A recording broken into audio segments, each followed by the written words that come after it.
Hello, good evening all. Good evening, sir. Yes, very good evening. Okay, कौन है class में? मानस, श्रेया, भव्या, कुणाल, सक्षम, Bhagat Singh, okay, and other लोग भी हैं कोई.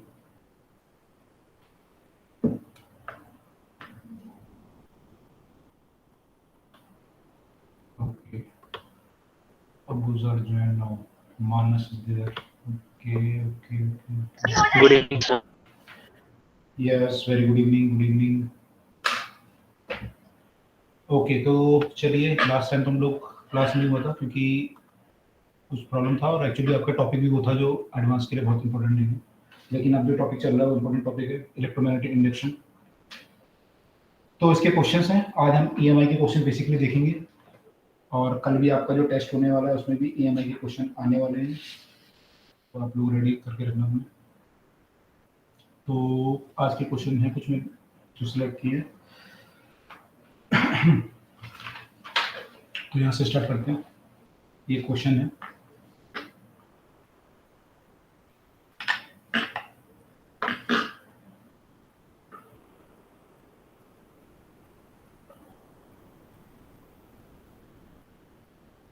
आप लोग तीनों सब्जेक्ट में कर रहे हो, एडवांस लेवल पे तैयारी कर रहे हो सब लोग?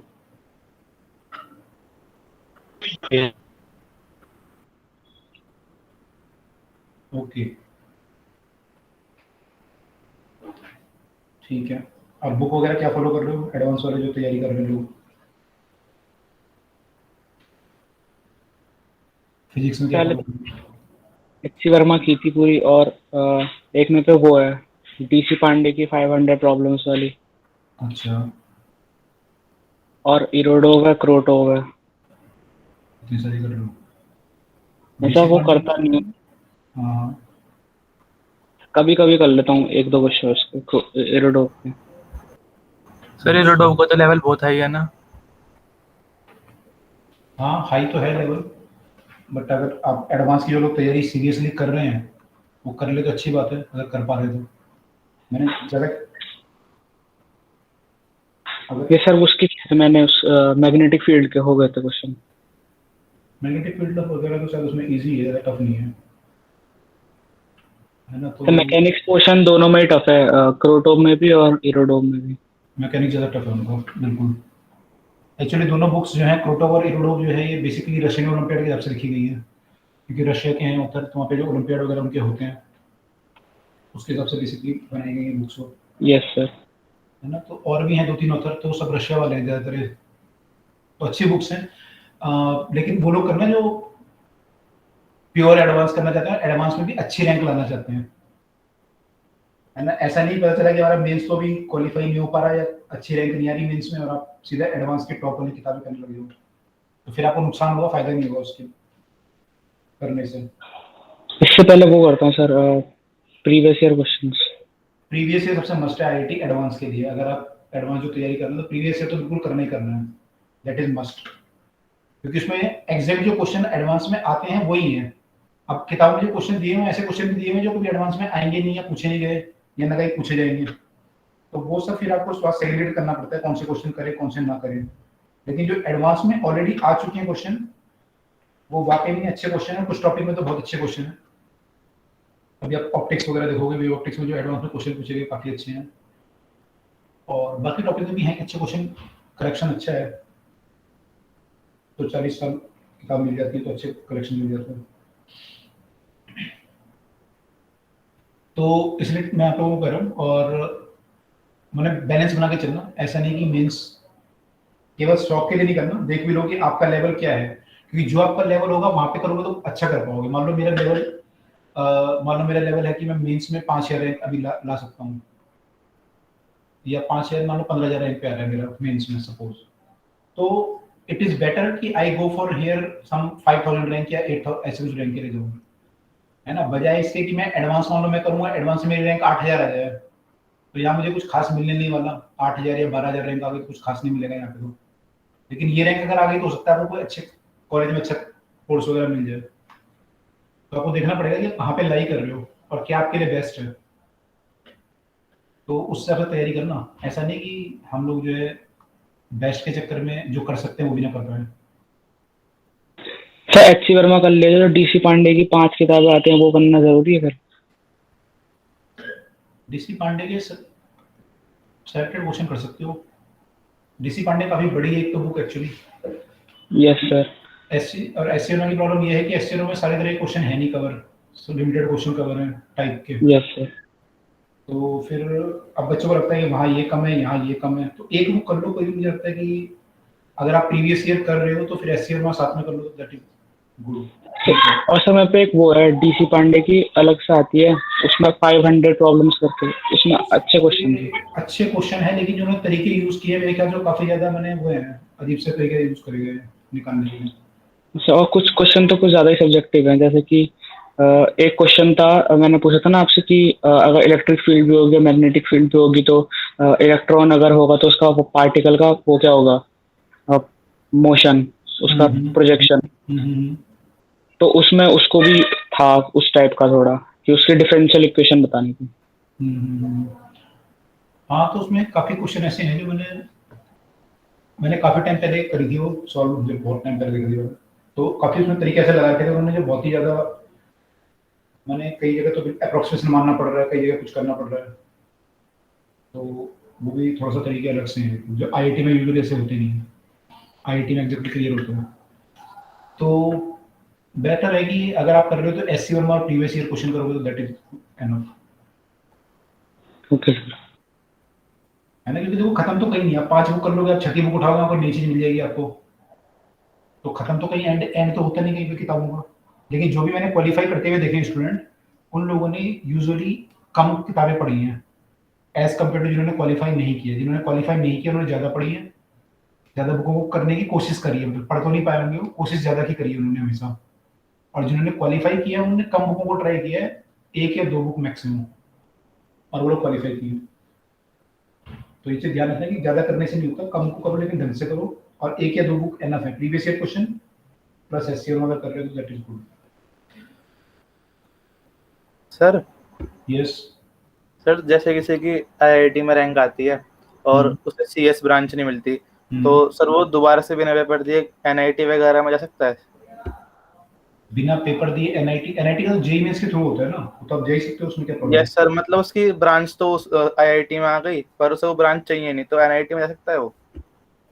तो एनआईटी की काउंसलिंग होगी, आपको एनआईटी की काउंसलिंग में बैठना पड़ेगा, जेईई मेंस की जो काउंसलिंग होगी, या अब तो कंबाइंड होती है मेरे ख्याल से, कंबाइंड होने लगी है आजकल, जोसा वाली जो हो रही है। जोसा की जो काउंसलिंग है ये कंबाइंड है या अलग अलग है इस समय? मुझे भी क्योंकि बहुत वो नहीं हुई अभी।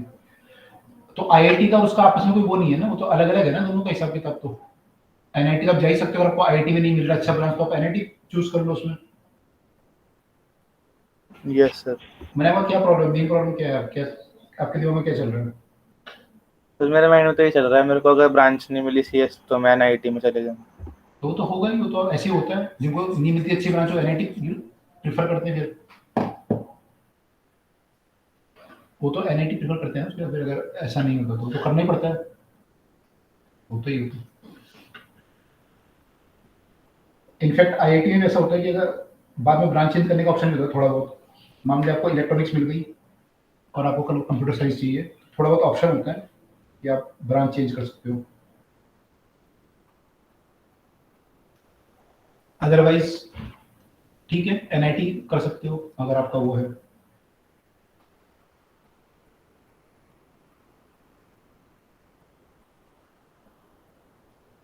तो ये एक फिगर है जिसमें 4 रॉड है और इनका resistance per unit length lambda है,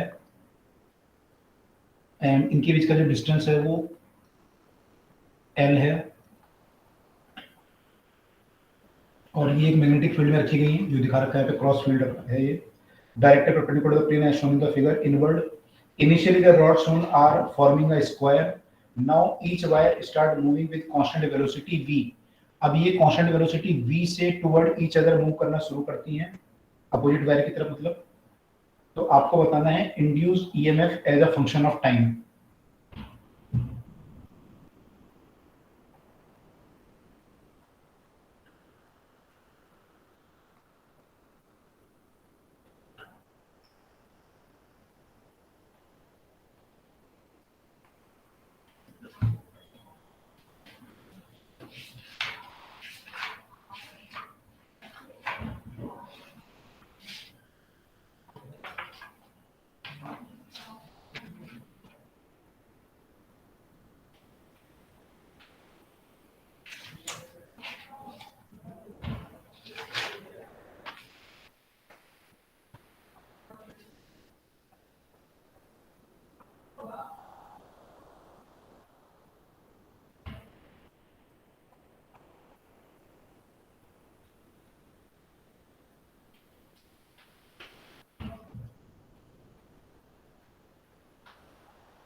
सर 4BVL माइनस 2BT। और BVL माइनस 2BT ऐसा। Yes sir. ठीक है। फॉर्मूला हमारा होता है ये आपका BLV होता है। तो यहाँ पे एक रॉड को अगर मैं देखूं किसी भी रॉड को, तो B तो कांस्टेंट है, उसका V भी कांस्टेंट है। L देखना मुझे कि L as a function of time क्या है। तो L का वैल्यू जो फंक्शन ऑफ टाइम आएगा वो ऐसा कुछ आएगा। देखो सब लोग, ऐसा आ रहा है। L हमारा जो है लेंथ ऑफ द रॉड, दो एंड के बीच में जो लेंथ होगी,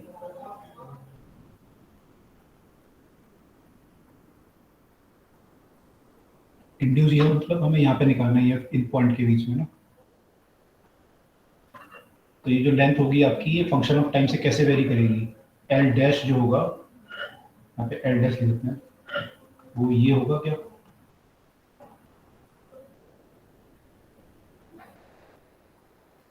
अगर ये होगा तो आपका ईएमएफ जो होगा वो BLV हो जाएगा, L dash B, L dash ये आ जाएगा। तो एक रॉड का ईएमएफ आया, फिर 4 रॉड का ईएमएफ निकालना है, 4 से मल्टीप्लाई कर दो तो ऐसा कुछ आ जाएगा।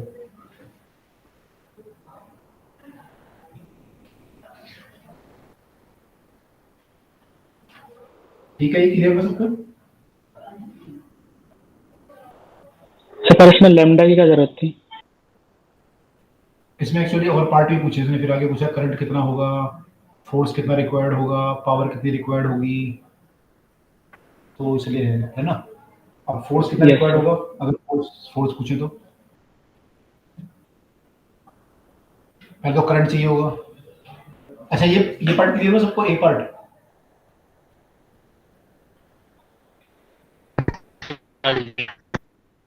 भाई ईएमएफ हमारा क्या होता है, BLV होता है, BL डैश V, और L डैश की जगह कौन सी लेंथ होगी, ये L डैश है, किसी टाइम पे जो लेंथ होगी इनके बीच में वो L डैश होगी, मान लो किसी टाइम पे।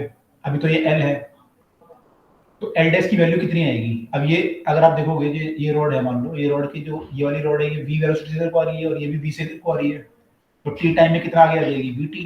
ये कितना आगे आ जाएगी, ये भी VT आ जाएगी। तो लेंथ कितनी बचेगी रॉड की, L माइनस 2VT बचेगी, है ना। तो इस रॉड की जो लेंथ बचेगी, तो ये स्क्वायर होगा, ये छोटा बन जाएगा ऐसे कुछ टाइम बाद, ऐसे ऐसे हो जाएगी कंडीशन। तो जो लेंथ बचेगी इसके बीच में कितनी बचेगी, L माइनस 2VT। तो जब आप BLV लिखोगे, BL डैश V लिखोगे ईएमएफ को, तो L डैश की जगह मुझे ये पुट करना पड़ेगा उस टाइम पे जो लेंथ होगी। ठीक है, क्लियर हुआ।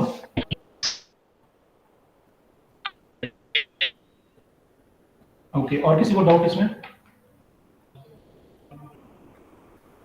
तो क्लियर है सबको। करंट बताओ फिर, करंट कितना होगा, Yes, sir. करंट बताओ, करंट कितना होगा।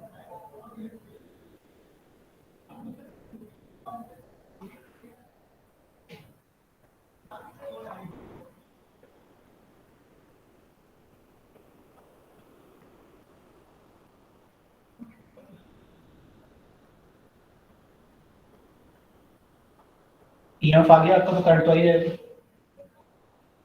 बताओ करंट कितना होगा।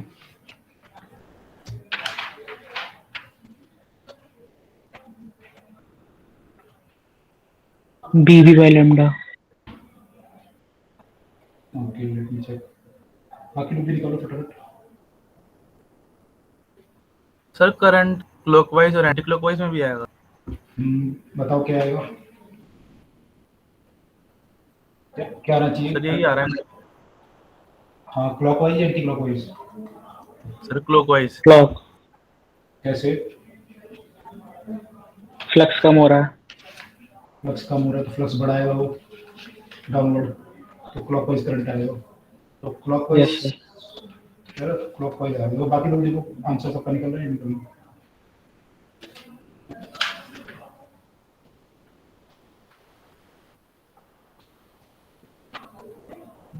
इसका आंसर कितना दिया होगा, इसका जो दिया हुआ है BV by lambda, BV by lambda, यार आप लोगों का। Yes, sir. ओके, ठीक है, तो यहाँ पे लेंथ आर जो आपका होगा ई बाय आर करने में, ई तो आप निकाल चुके हो already, B L dash B से निकाला था आपने, एल डैश को आपने लिखा था L minus two B T divided by ये आपका हो जाएगा रेसिस्टेंस, रेसिस्टेंस आपका होगा 4 times into length into lambda, तो ये भी 4 टाइम्स था मेरे ख्याल से, तो ये कट जाएगा आपका, ये कट जाएगा, तो बी वी बाय लेम्डा बचेगा। ठीक है, ये भी क्लियर है सबको? Yes sir. ठीक है, तो ये बी पार्ट था। सी पार्ट में पूछ रहा है कि force required to keep constant velocity of the wire, total force required पूछ रहा है।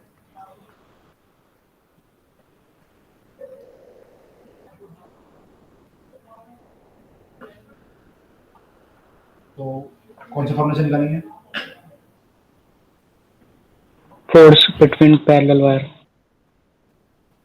नहीं, फोर्स पहले वाले से निकालोगे?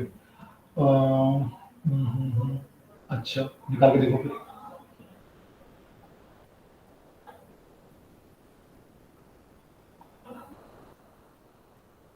पहले वाले से भी निकाल सकते हो वैसे तो, पैरेलल वायर का तो आप बोलो कि ऐसे फोर्स निकालना चाहते हो। यस सर, उसकी वजह से वायर रेपेल करेंगे ना, तो और कांस्टेंट वेलोसिटी भी होनी चाहिए। लेकिन ये तब है ना जब मान लो इसमें आप ये बोल रहे हो ऐसा करंट फ्लो कर रहा है ना, उल्टा कर रहा है क्लॉकवाइज, तो आप जो फोर्स निकाल रहे हो इन वायर की वजह से इस पे निकाल रहे हो, इसके मैग्नेटिक फील्ड के कारण इस पे फोर्स निकाल रहे हो, लेकिन यहाँ पे एक्सटर्नल मैग्नेटिक फील्ड भी तो है, उसके कारण तो फोर्स लगेगा। अगर ये वायर ऐसे मूव कर रही हो, मतलब अकेले वायर होती है ऐसे मूव कर रही होती, तो फोर्स लगता नहीं सर उसकी वजह से जो फोर्स लग रहा है वो लेंथ के अलॉन्ग लग रहा है। लेंथ के अलॉन्ग लगेगा, ऐसा क्यों? करंट आपका इधर को है, आई आई एल क्रॉस बी करूंगा तो किधर को आएगा डायरेक्शन? और यस सॉरी, वो मेरे राइट हैंड थंब पर गलत लगा दिया।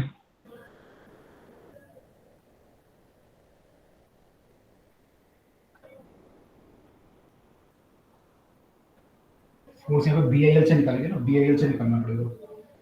Yes sir. देखो कितना आंसर है।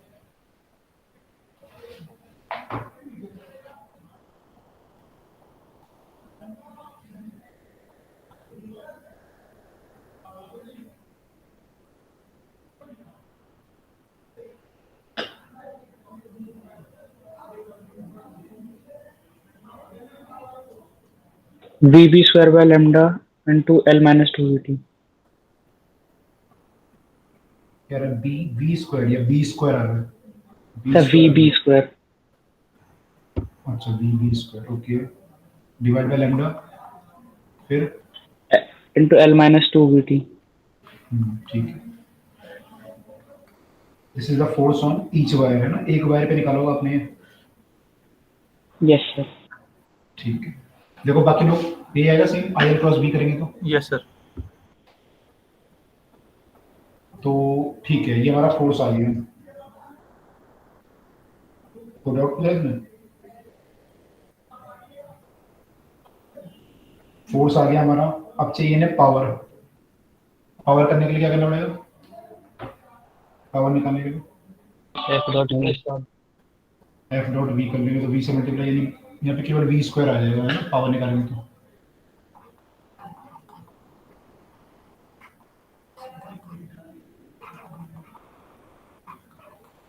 ये सिंगल वायर पे है, और ना टोटल पावर पूछा है, टोटल पावर करोगे तो 4 टाइम मल्टीप्लाई करना पड़ेगा, दिस इज टोटल पावर।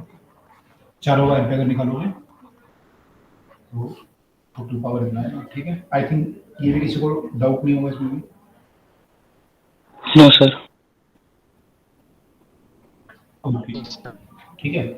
अच्छा, ये कह रहे हैं कि कितना हीट जनरेटेड होगा, माने heat liberated per unit time, thermal power पूछ रहे हैं। थर्मल पावर कितना आएगा? आई स्क्वायर आर। तो कितना आएगा फाइनल, देखो क्या वैल्यू आ रही है। आई निकालो, आई निकाल चुके हो वैल्यू से।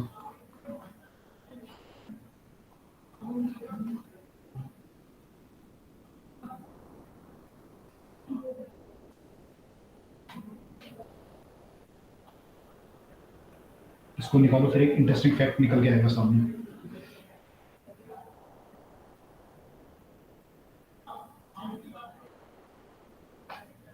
B square into L minus 2v2 B square L minus upon lambda भी आएगा, अपॉन में लैम्डा आ रहा होगा into Yes. 4।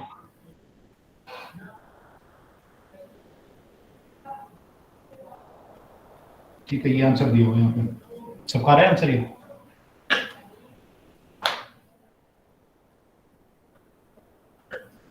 I square are, आई तो आप निकाल चुके, तो आई कहाँ गया आपका, ये रहा आई, ये आपका आई है, स्क्वायर इंटू आर करना है आपको, तो B square upon lambda square हो जाएगा मेरे ख्याल से, आई स्क्वायर हो गया ये, इंटू आर करना है मुझे, आर मतलब मुझे 4 टाइम लैम्डा इंटू लेंथ करनी है, एक वायर की लेंथ थी मेरी एल माइनस 2v t, तो ऐसा कुछ आएगा, लैम्डा से लैम्डा कट जाएगा, तो 4 time B square L minus V T, तो ये सेम आ गया है ना, तो ये थर्मल पावर आ गया। ठीक है,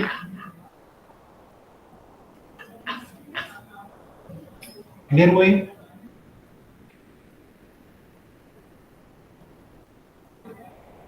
देखो दोनों सेम है,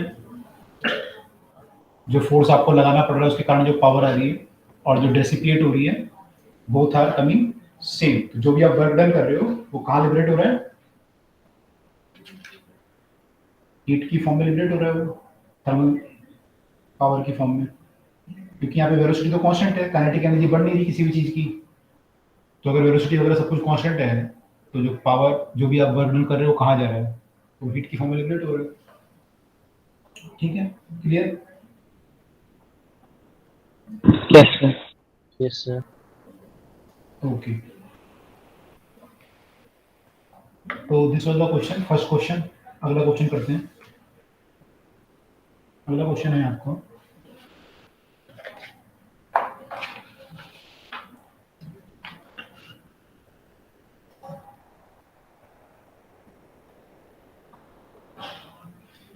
these are two identical conducting ring A and B, conducting rings हैं ये,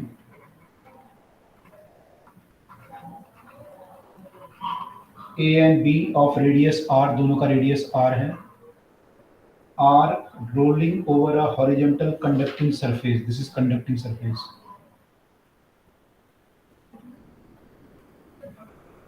are rolling over a horizontal conducting surface with same speed v but in opposite direction.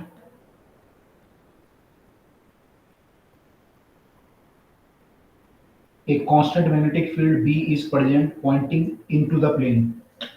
तो यहाँ पे एक अंदर की तरफ को फील्ड है, B है इसका value, then potential difference between the highest point of two rings is, potential difference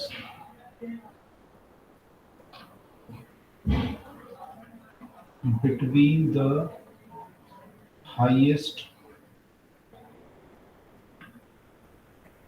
point of two ring is, मतलब कि हमें क्या निकालना है actually, V B minus V A निकालना होगा, या V A minus V B निकालना होगा, ये पूछ रहे हैं कितना होगा। सर रोल कर रहे हैं स्लाइड। हाँ, रोलिंग लिखा है, rolling over a horizontal conducting plane with speed we.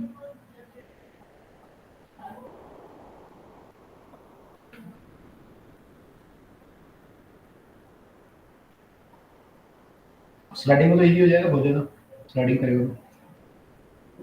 Yes sir.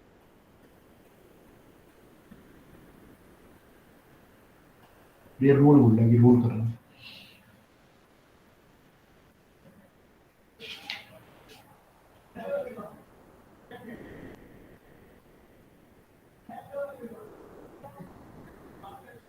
अब जिन लोगों को रोलिंग का आइडिया होगा थोड़ा तो समझ पा रहे हो क्वेश्चन को, किसी को रोलिंग में कंफ्यूजन होगी शायद, तो थोड़ा सा प्रॉब्लम हो सकती है।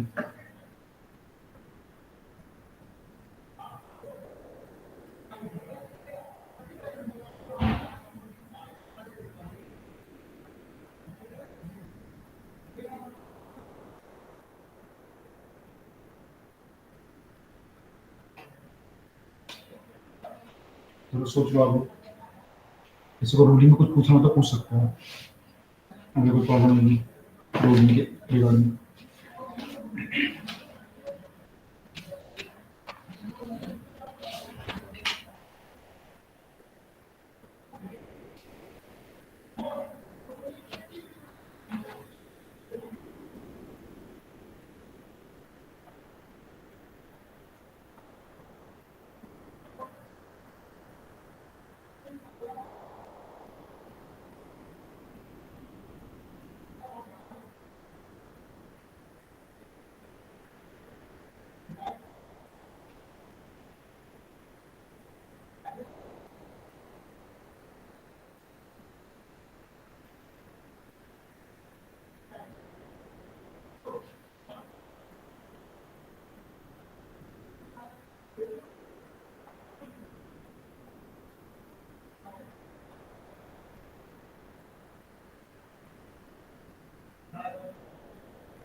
Four VBR। और VBR, यस करेक्ट।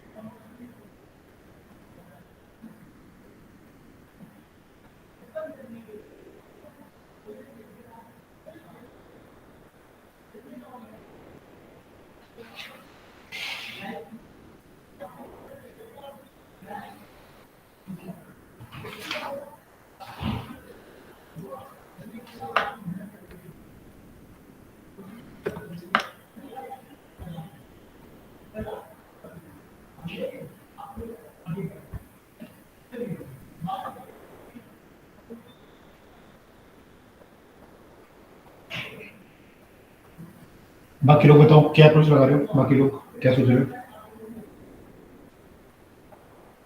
सर बोलो बोलो। मैं तो ये सोच रहा हूँ कि जो ये रिंग है इसके दो पार्ट होंगे, ओके।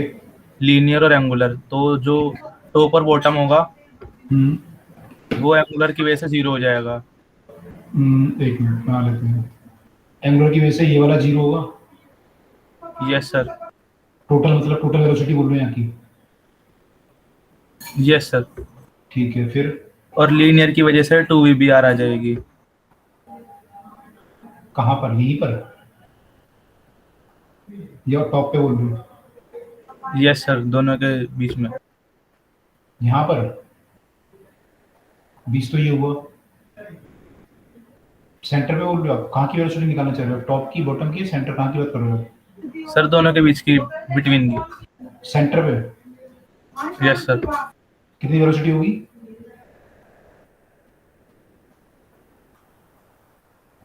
v तो होगी, कितनी होगी यहाँ पे? v तो लिखा हुआ है ना, v होगी। Yes sir. तो फिर आप क्या बोलना चाह रहे हो? ये v है मान लो, फिर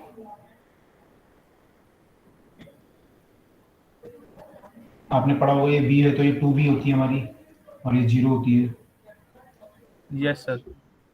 ठीक है, फिर तो सर मैं ये सोच रहा था कि लीनियर से निकालनी पड़ेगी शायद। कौन सा फॉर्मूला लगाना चाह रहे हो? ईएमएफ निकालने के लिए क्या लगाना चाह रहे हो आप?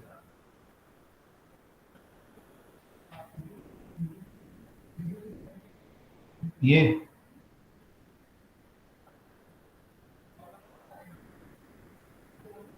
Yes sir. ठीक है, फिर आप यानी फिर क्या करोगे? चलो ठीक है, ये आ गई वेलोसिटी, ये फार्मूला है ईएमएफ का, कैसे लगाओगे आप? ये पॉइंट मान लो पी है, ये क्यू है, और ये ए और बी है टॉप पे। इनका रिंग का नाम ए और बी था, लेकिन मैंने चलो टॉप पॉइंट का नाम ए और बी रख लेते हैं। आप क्या बोलना चाह रहे हो? आप क्या करोगे आप?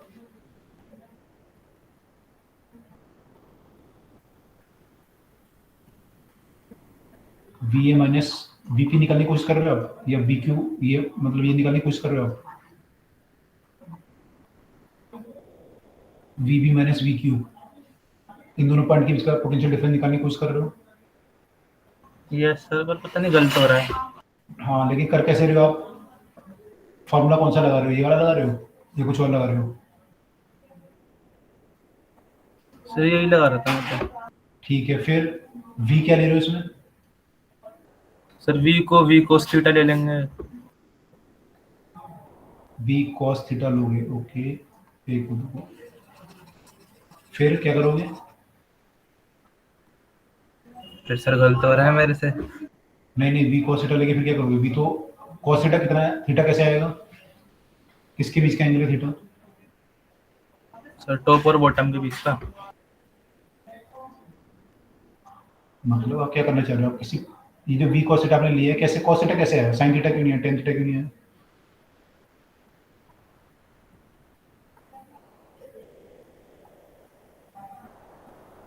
देखो, एक इसमें दो तरीके हो सकते हैं। एक तो ये हो सकता है कि आप इसको एज अ रॉड मान लो यहाँ पे, है ना, और इस रॉड के डिफरेंट पॉइंट की वेलोसिटी अलग अलग होगी, यहाँ की अलग होगी, यहाँ की अलग होगी, यहाँ की अलग होगी। ठीक है, तो आप बी एल भी लगाओ, बी सेम है सबका, एक लेंथ डी एल मान लो, वी सबका अलग अलग आएगा, उस वी को वेरिएबल होगा वो पुट करोगे, फिर इसे इंटीग्रेट करना पड़ेगा 0 से लेके 2r तक, है ना, तो उससे आपका आ जाएगा ईएमएफ। एक तरीका तो ये है। अब इसमें वी अगर आप निकालोगे किसी पॉइंट का, तो वी निकालने का हमने पढ़ा होगा 11th क्लास में कि अगर किसी पॉइंट का वी हमें चाहिए होता है, तो वो इस वाले वी का और ओमेगा आर का सम होता है। ये भी आपके वी के बराबर ही होता है। इन दोनों का सम होता है किसी भी पॉइंट पे। आप देखोगे तो यहाँ पे ऐसे बनेगा ये, अगर आप टॉप पे देखोगे तो वी भी इधर को होगा और ओमेगा आर वाला वी भी इधर को होगा, माने ओमेगा आर अगर आप देखोगे दोनों एक जगह पे आएंगे, तो ये वी प्लस वी टू भी हो जाता है। ठीक है, अगर आप इस पॉइंट पे निकालना चाहते हो, इस पॉइंट पे निकालने के लिए आपका वी तो सेम रहेगा, लेकिन ओमेगा आर जो होगा आपका, आर कम हो जाएगा आपका, तो ओमेगा इंटू स्मॉल आर आ जाएगा।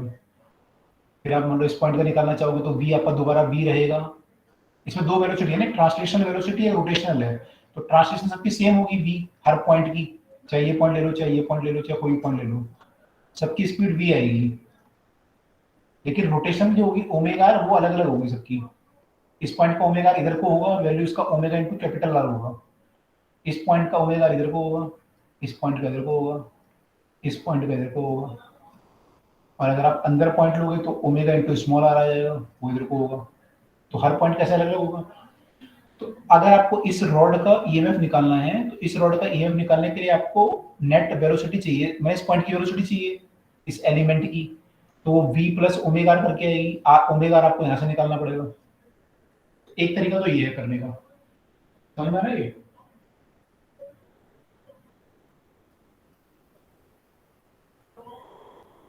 जिन्होंने रोटेशन नहीं पढ़ा होगा याद नहीं आ रहा होगा, कुछ कुछ समझ में आ रहा है, नहीं याद आ रहा है, नहीं आ रहा, यस सर। है ना। तो यहाँ पे ओमेगा आर ऐड करके सब एलिमेंट का आपको ऐड करना पड़ेगा। एक तरीका तो ये है।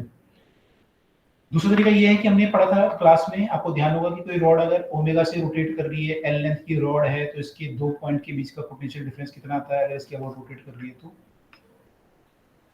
पढ़ा था हमने? Yes sir. कितना आता है वैल्यू?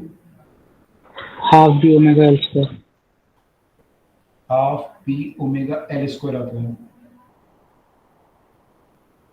ठीक है, तो यहाँ पे half B L square omega आ जाएगा, तो ये एल कितना होगा यहाँ पे? अब मान लो ये डिस्क है आपका, है ना, तो डिस्क का जो ये वाला पॉइंट है, इसका वेलोसिटी 0 है और हमें ठीक है, और एक ये वाला पॉइंट है हमारे पास।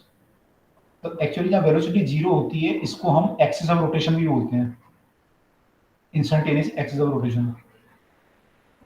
तो इसके अबाउट ये रोटेशन कर रहा है पूरा पूरा रिंग। तो अगर ये पूरा रिंग इसके अबाउट रोटेट कर रहा है तो किसी भी पॉइंट की अगर आपको वेलोसिटी चाहिए, या आप बोल सकते हो इसके अबाउट इसका ओमेगा जो है ऐसा होगा, क्योंकि इसके अबाउट रोटेट कर रहा है। तो ये एक रॉड वाला केस बन गया, ये वाला केस सेम केस, ये केस हमारा सेम आ गया। बस फर्क क्या है, यहाँ पे रॉड की लेंथ कितनी हो जाएगी,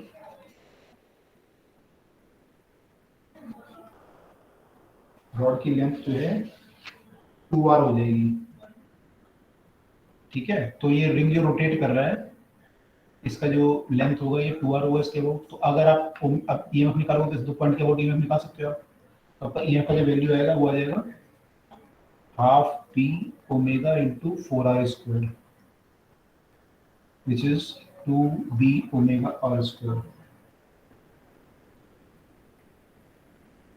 ये ईएमएफ आया दोनों पॉइंट के बीच में। ये इसके केस में सेकंड जो रिंग है वो इधर को रोटेट ऐसे जा रही है, तो उसमें जो ओमेगा आएगा वो ऐसा कुछ आएगा।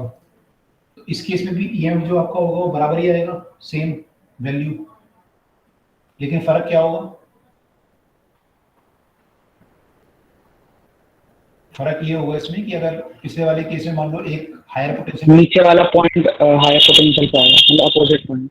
अपोजिट हो जाएगा इसमें ना। तो यहाँ पे अगर हम इस केस को देखें, पहले वाले केस को, यहाँ फील्ड ऐसे था और ये रिंग इधर को जा रही है, तो इसमें बता सकता है वो मेरे पॉजिटिव पॉइंट किधर को होगा, इसमें पॉजिटिव एंड कौन सा होगा, हायर पोटेंशियल वाला, ऊपर वाला होगा या नीचे वाला होगा इन द फर्स्ट केस, जबकि रिंग राइट हैंड साइड को जा रही है। इस केस में जो ये वाला केस बन रहा है, तो कौन सा पोटेंशियल हायर पोटेंशियल पे एंड ऊपर वाला या नीचे वाला,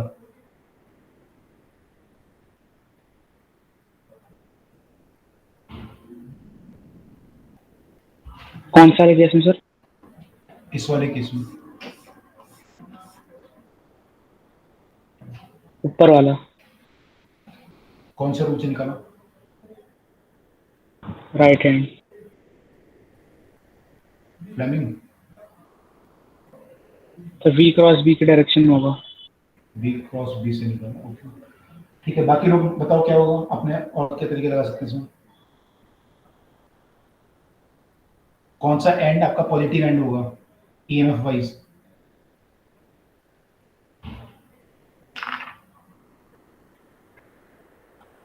भूल गए क्या सब लोग, ये वाला ध्यान है सबको, नहीं ध्यान, ये मैं क्लास में किया था, इसमें कौन सा आया था पॉजिटिव एंड, ऊपर वाला। कैसे निकाला तुमने, फ्लेमिंग। है ना, ये तो लेफ्ट हैंड फ्लेमिंग है आपके पास, उससे आप देख सकते हो। मैंने बोला था लेफ्ट हैंड से कैसे देखेंगे। तो ये ऊपर वाला पॉजिटिव एंड आएगा ना, यहाँ पे क्या हो रहा है, यहाँ पे ये तो हो रहा है, यहाँ पे ऐसे घूम रहा है, तो वेलोसिटी तो लगभग वही है ना, कि वेलोसिटी इधर को है मान लो, तो इसमें ये वाला एंड पॉजिटिव हो जाएगा, ऊपर वाला नीचे नेगेटिव, हर एंड में ऐसे ही होगा। कुल मिला के ये पॉजिटिव हो जाएगा, ये नेगेटिव हो जाएगा। और जब ये वाला केस होगा आपका, तो इसमें ये नेगेटिव हो जाएगा, ये पॉजिटिव, ऐसे ही होगा।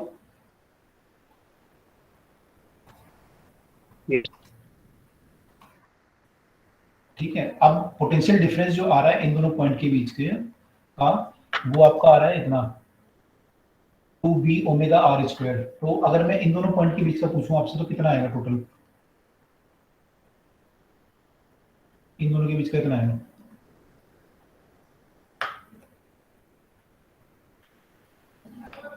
तो मैं अगर इन दोनों पॉइंट के बीच के पूछूं आपसे तो कितना आएगा। ये पॉइंट ए है मान लो, ये बी है, ये पी है, ये क्यू है। तो अगर मैं आपसे V A minus V B पूछूं या V B minus B A पूछूं, कितना आएगा,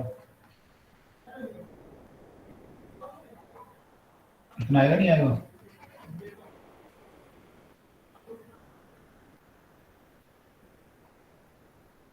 सही है, यस सर।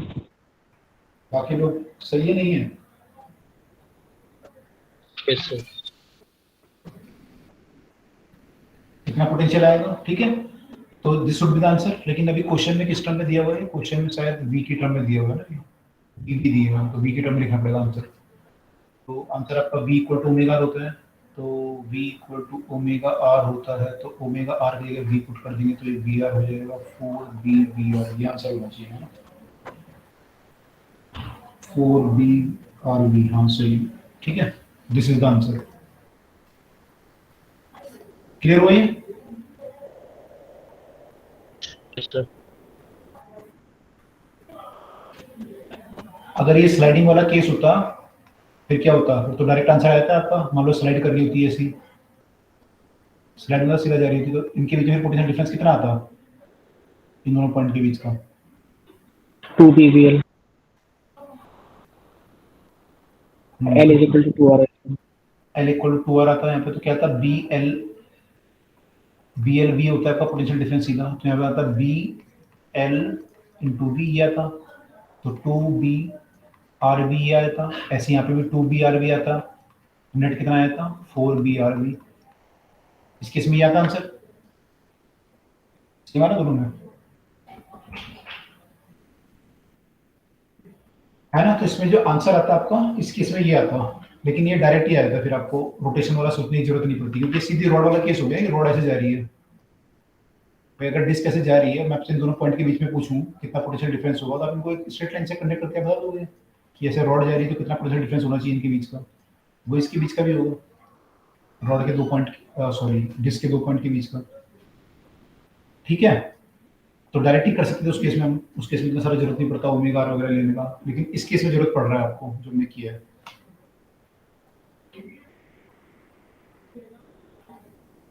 क्लियर हुआ नहीं हुआ?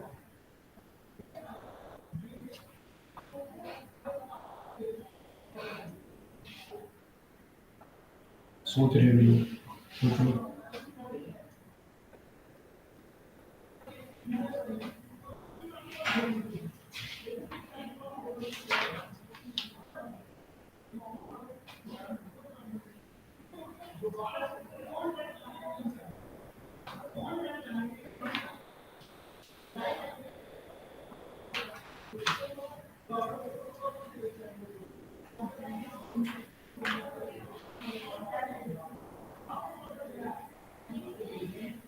हुआ क्लियर? ये कुछ और सोच रहे हो नहीं? yes sir नहीं, बाकी लोगों से पूछ रहा हूँ, क्लियर हुआ नहीं हुआ? यार कह रहे रोलिंग अगर आता होता तो हम कर देते, ऐसा ही है यस क्या कि रोलिंग आता होता तो कर देते? यस सर तो तब हो जाता। ओके चलो, तो अभी सीख लो, आईआईटी के बाद नहीं होना चाहिए सवाल कि आप एडवांस के बाद बोलो कि अगर हमने ये कर लिया होता तो हम एडवांस भी कर लेते, है ना? सर चलो सब होता है, हो जाएगा, चिंता मत करो। देखो एक अपना फोकस बना के रखो, और ऐसा नहीं होता, बहुत डिफिकल्ट चीजें नहीं है, सब हो जाती है, बस थोड़ा सा फोकस ये होता है, गाइडेंस ये होती है प्रॉपर।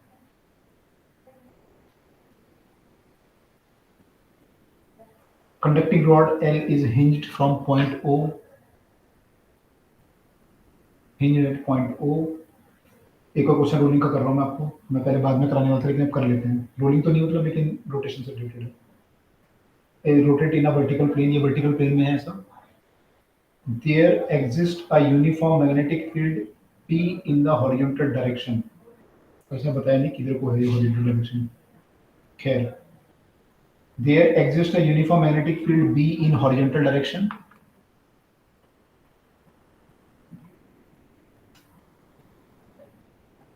B horizontal है, इसका लेंथ O है, ये है, ये है। Rod is released from the position as shown in the figure। You have to find the potential difference between the two end of the rod is proportional to। तो ये कह रहा है potential difference is proportional to L या L square या क्या, eight an angle theta. ये हाँ ये भी दिया हुआ है, जब ये रॉड नीचे आ जाएगी, ऐसा डायग्राम बना रखा है इसमें, अब ये थीटा एंगल दिया हुआ है आपको। तो ये कह रहा है पोटेंशियल डिफरेंस, यहाँ पे क्या आएगा आंसर? मैं आपको यहाँ से पूछता तो क्या आंसर आता? जब मैंने छोड़ा था रॉड को, अगर मैं तब पूछता आपसे कि potential difference between the two end of the rod, तो क्या बोलते आप?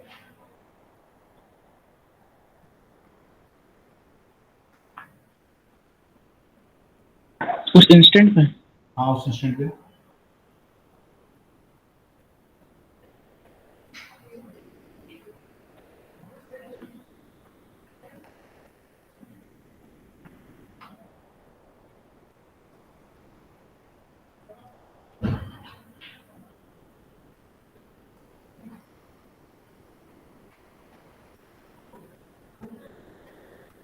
Half B omega L square. Omega कितना लिखा उस पॉइंट में?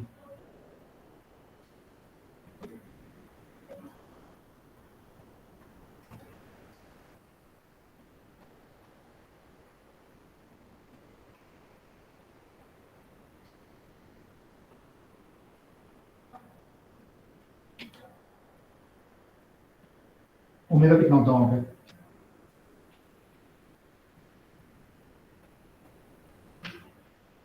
जीरो होता है ना ओमेगा, तो वेलोसिटी जीरो होती है उस पॉइंट पे, आप छोड़ते तो वेलोसिटी जीरो थी, तो ईएमएफ जनरेट ही नहीं होगा। बीएलवी होता है ना आपका ईएमएफ, यस।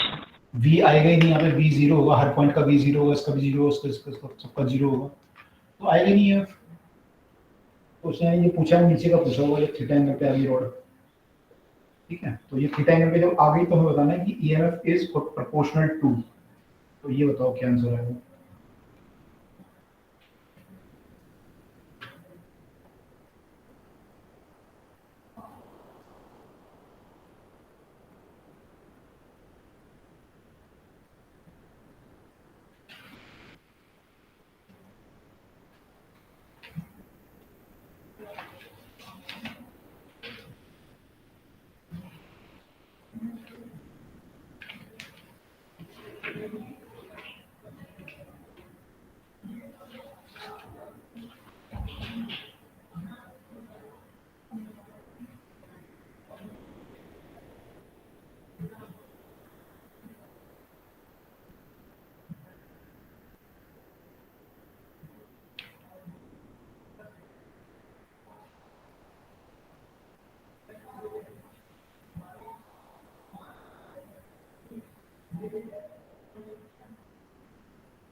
अच्छा, बाकी लोग बताओ क्या आइडिया सोच रहे हो, आइडिया बताओ क्या है? क्वेश्चन तो वही है, क्वेश्चन जरूरी नहीं है, आइडिया जरूरी है अभी तो। बात करो। सर मैं तो एरिया निकाल रहा हूँ इसका। एरिया निकालने सोच रहे हो, अच्छा ठीक है, बाकी लोग क्या सोच रहे हो?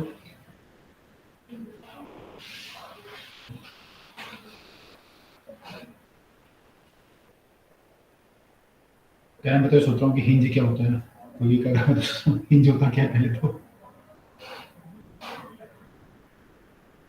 रोड का इनर्शिया कितना होता है? तो क्या सोच रहे हो, कुछ तो सोच रहे होगे?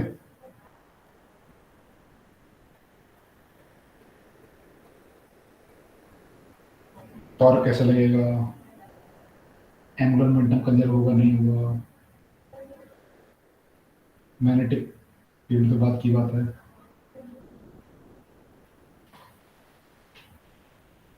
बताओ क्या सोच रहे हो बाकी लोग, ऐसे बताओ ना, जब डिस्कशन करेंगे तो तुम्हारे पॉइंट क्लियर होंगे। मैं आंसर आपको बता दूंगा तो थोड़ी क्लियर होगा। आप लोग बताओ क्या सोच रहे हो तो क्लियर होगी चीजें।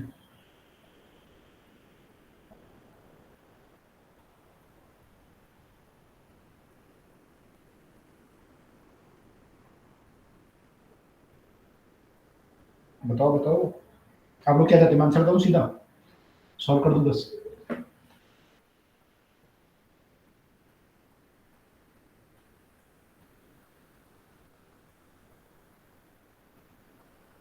बताओ क्या सोच रहे हो, कोई बताओ, कुछ ही बताओ, गलत बताओ, मैं तो चाह रहा हूँ गलत बताओ। आप पहले गलत से शुरू करेंगे तभी तो सही पहुंचोगे। You have to start from somewhere ना।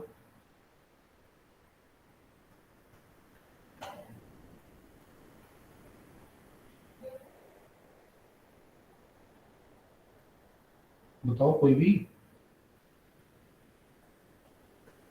देखो यहाँ पे शर्मा को तो तेरे को काम नहीं चलेगा। एडवांस की क्लास चल रही है, 5-7 बच्चे हैं, ऐसा भी नहीं कि पूरी क्लास बैठी हुई है 50 लोगों की। एडवांस की है तो ऐसा तो है नहीं सब लोगों को बिल्कुल परफेक्ट है, पहले से घर से पढ़ के आ रखे हैं सब, या एडवांस दे चुके हैं 10-15 बार, ऐसा तो है नहीं। सब लोग नए हैं, सब लोग पढ़ ही रहे हैं, अभी सीख ही रहे हैं, चैप्टर भी चल ही रहा है क्लास में। ऐसा नहीं है कि चैप्टर भी कंप्लीट करके आपने 2-3 टेस्ट दे दिए इसके। तो मेरा कॉस्ट थीटा के प्रोपोर्शनल आ रहा है। अच्छा, कॉस्ट नहीं, इसमें साइन होगा, देखो एक बार चेक कर लो।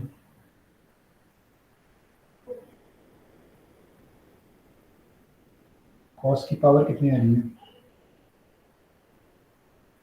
वैसे कॉस्ट ही आ रहा है। कॉस्ट आ रहा है, यहाँ पे रूट साइन आ रहा है, इनका आंसर ये वाला।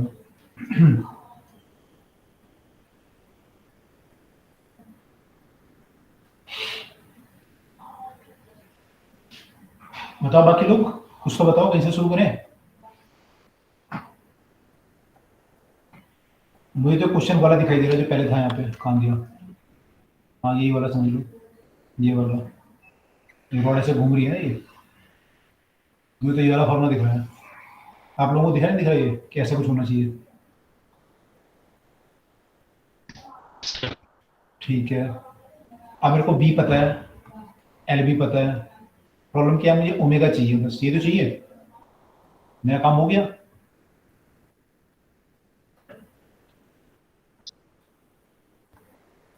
तो ओमेगा कहाँ से निकालूं बताओ? तो मैंने पहले जो थीटा एंगल पे ये रॉड है, इसमें जो टॉर्क लग रहा है वो निकाल लिया।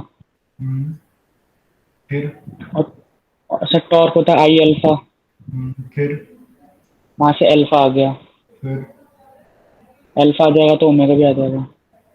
अल्फा से ओमेगा कैसे आएगा? इंटीग्रेट करा उसे?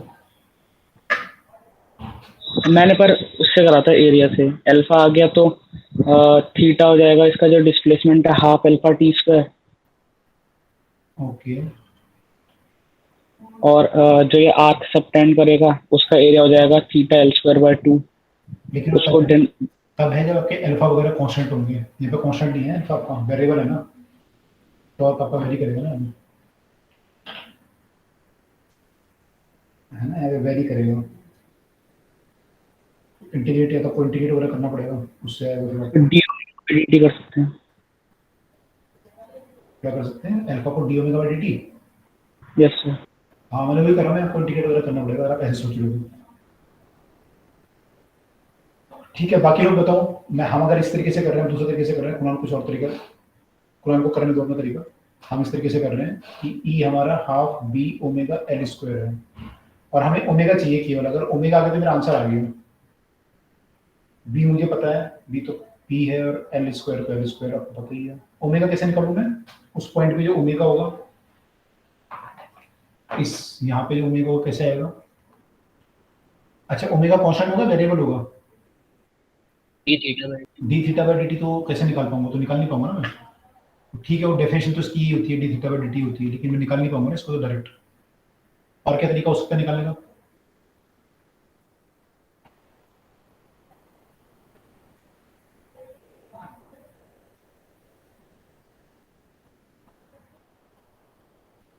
ओमेगा कांस्टेंट है, वेरिएबल है?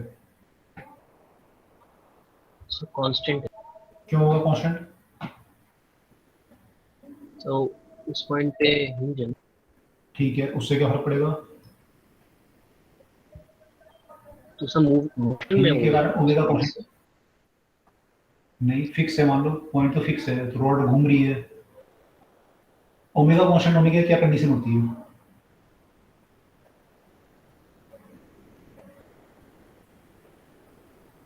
क्या? टॉर्क 0। Torque zero? भाई वेलोसिटी कांस्टेंट होने के लिए क्या कंडीशन होती है? फोर्स जीरो, तो Yes. Omega constant, torque zero. लेकिन टॉर्क जीरो है ना यहाँ पे, एमजी का टॉर्क तो लग रहा होगा यहाँ पे, Yes sir. Non-zero. तो नॉन जीरो टॉर्क, तो ओमेगा बढ़ेगा आपका। ओमेगा कैसे निकाल सकता हूँ Yes. किसी पॉइंट में? ओमेगा कैसे निकालूं यहाँ पे? इस केस में कैसे निकालते हैं ओमेगा? ऐसे केसेस में ओमेगा या वेलोसिटी चाहिए होती है, कैसे निकालते हैं? एनर्जी से। करेक्ट, कंजर्वेशन ऑफ एनर्जी लगाते हैं इसी केस में, है ना? तो कंजर्वेशन ऑफ एनर्जी लगाएंगे यहाँ पे, उससे हमारा ओमेगा आएगा। तो कंजर्वेशन ऑफ एनर्जी में क्या लिखोगे? कौन कौन सी एनर्जी होंगी यहाँ पे? एक तो रोटेशनल काइनेटिक एनर्जी, या दूसरी डिक्रीज इन की पोटेंशियल एनर्जी भी डिक्रीज जाएगी। दूसरी पोटेंशियल एनर्जी है जो डिक्रीज हो रही है। तो दो एनर्जी यहाँ पे, पोटेंशियल प्लस काइनेटिक, ये कांस्टेंट होनी चाहिए, है ना? तो पोटेंशियल एनर्जी और काइनेटिक एनर्जी लिखते हैं दोनों। तो काइनेटिक एनर्जी पहले जीरो है, पोटेंशियल एनर्जी जो होगी वो इतनी होगी, mgh, यानी mgh। h की क्या लिख सकता हूँ मैं? ये एंगल थीटा है मेरा, और ये l है, ये l/2 हो जाएगा यहाँ तक, L/2 sin theta. l/2 sine theta हो जाएगा। ठीक है, करेक्ट है, ये सही है ना? बाकी लोग, इनिशियली आएगी एनर्जी, फाइनल एनर्जी मेरी, पोटेंशियल एनर्जी जीरो मानी हो जाएगी, काइनेटिक एनर्जी हाफ, कितनी हो जाएगी वो? तो हाफ, क्या लिखूं? आई ओमेगा स्क्वायर। आई ओमेगा, इसको लिखना पड़ेगा। तो ये कंजर्वेशन ऑफ एनर्जी लगाया मैंने, करेक्ट है? उसको प्लस जीरो यहाँ कर लेता हूँ, मैंने तो कंफ्यूज हो गया। काइनेटिक प्लस पोटेंशियल, ठीक है, ये क्लियर है सबको? Yes sir. ठीक है, तो बस अब तो हो ही गया। ओमेगा निकालो, यहाँ पुट कर दो, डन। देखो क्या आंसर आ रहा है, बताओ क्या आंसर आ रहा है? मल्टीपल चॉइस करेक्ट है ये, बी डी। बी और डी। ओके, बाकी को देखो क्या आंसर आ रहा है।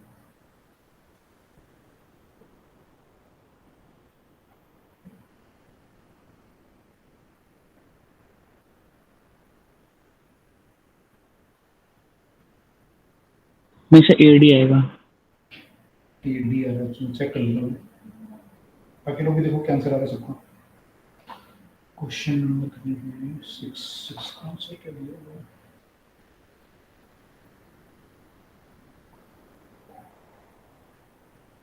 सिक्स का आंसर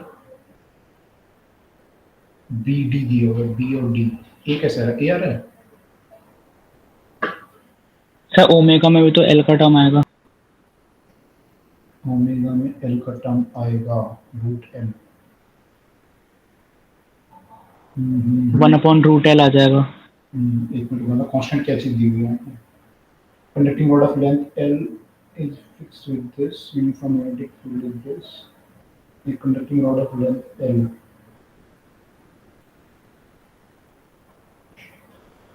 अच्छा, मैंने मास वास नहीं दिया ना रॉड को, अगर मास दिया होता तो बात अलग होती थी कुछ।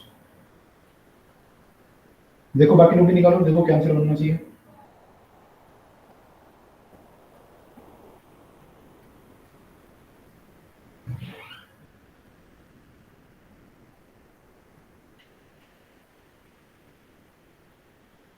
यहाँ पे M G L sine theta, यहाँ पे एम भी आ रहा है और आई भी आ रहा है।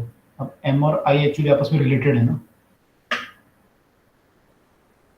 तो यहाँ पे अगर हम देखें तो M G L by 2 sine theta equal to half I आपका हो जाएगा M L square by 3 into omega square.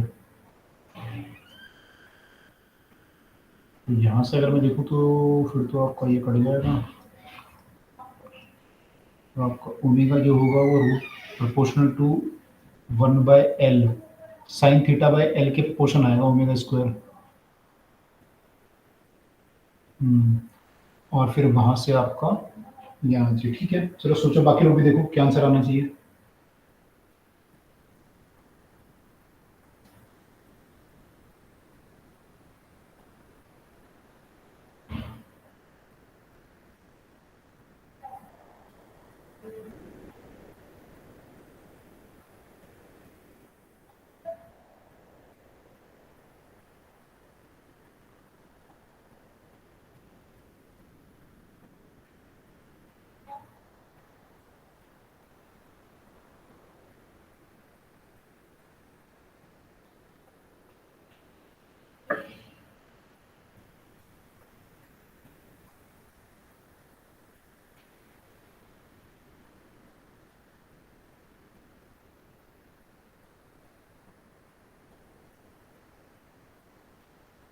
ए और डी आना चाहिए फिर तो, है ना?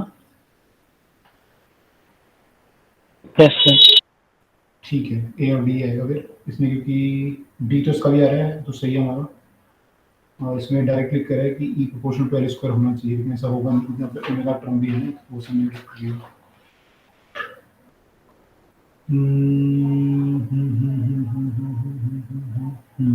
ठीक है, ठीक है, सबको क्लियर हुआ, ये कंसेप्ट क्लियर हुआ? कंसेप्ट क्लियर हुआ नहीं हुआ? Yes sir. ओके, थोड़ा थोड़ा ध्यान आ रहा है rolling rotation? Yes sir, advance question में ज्यादातर मल्टी करेक्ट आते हैं। नहीं, ज्यादातर नहीं, इसमें फिक्स होता है ना, जितने क्वेश्चन आपके मल्टी आएंगे इतने सिंगल आएंगे इंटीजर, लेकिन वो फिक्स भी नहीं होता, मतलब वो पेपर में पता चलता है, लेकिन सब तरह के होते हैं।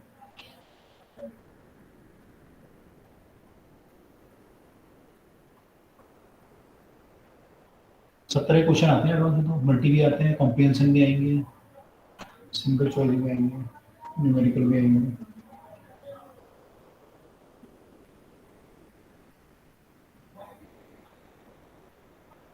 कैसा होता है मल्टीपल चॉइस? डिफिकल्ट होता है?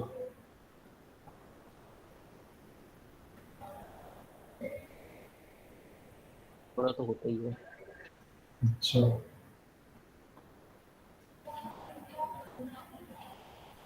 मल्टीपल चॉइस में मार्किंग स्कीम थोड़ा टाइप की होती है, देख लेना कैसे होती है। उसमें ऐसा कुछ होता है कि आपने बस सही ऑप्शन लगाए तो पार्शियल मार्किंग मिलती है, एक भी गलत नहीं हो लेकिन आपका, है ना? जैसे मान लो किसी के आंसर ए और सी है मान लो, ठीक है, और आपने ए और सी लगा दिया, और मान लो 4 नंबर का क्वेश्चन था, आपको 4 नंबर मिलेंगे। अगर आपने केवल ए लगाया तो 2 नंबर मिलेंगे, केवल सी लगाया तो 2 नंबर मिलेंगे, आपने मान लो ए बी सी लगा दिया तो -1 मिलेगा। ऐसे कुछ होती है उसमें मार्किंग स्कीम, तो समझ लेना एक बार। पार्शियल मार्किंग मिलती है ना, लेकिन गलत आंसर नहीं लगाना चाहिए आपको, कोई भी ऑप्शन गलत नहीं होना चाहिए, तो पार्शियल मार्किंग मिल जाती है। डिपेंड करता है, आईटीएल हर साल पैटर्न चेंज करते रहते हैं। देखो इस बार क्या करते हैं। रॉड ऑफ लेंथ है, rotate in a form of a conical pendulum with N angular speed omega. ये घूम रही है, एक रॉड है, ये लेंथ है कि ओमेगा से घूम रही है about an axis shown in the figure. Rod make an angle theta with the axis. Magnitude of motional EMF induced in the rod is across the rod is motional EMF induced across the rod is। तो मैंने सारे ये आपके rotation वाले question एक साथ दे दिए, rolling वाले, रोटेशन वाले, घूमने वाले।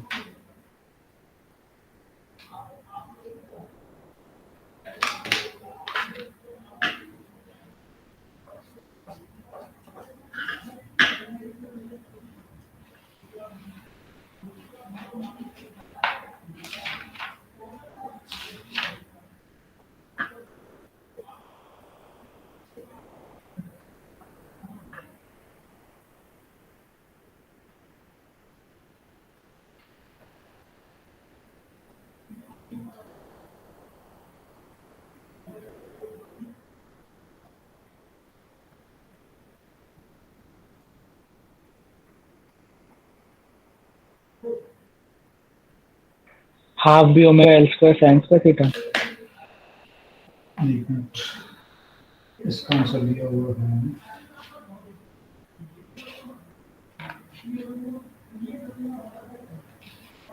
Half B omega square L square, half B omega L square sine square theta. ठीक है, ये बोला था आपने? जी सर। करेक्ट।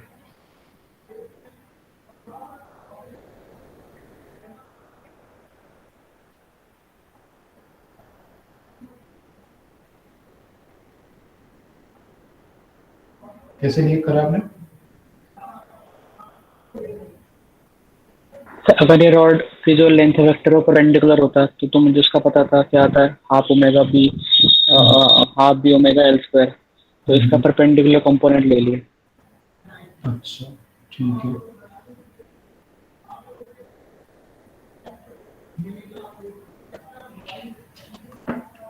हमने देखा था कोई रोड अगर ऐसे होती है मान लो और वो मूव कर रही है तो आप उसकी जगह पे ये वाली रोड ले सकते हो, है ना? तो ये उल्टा केस हो रहा है।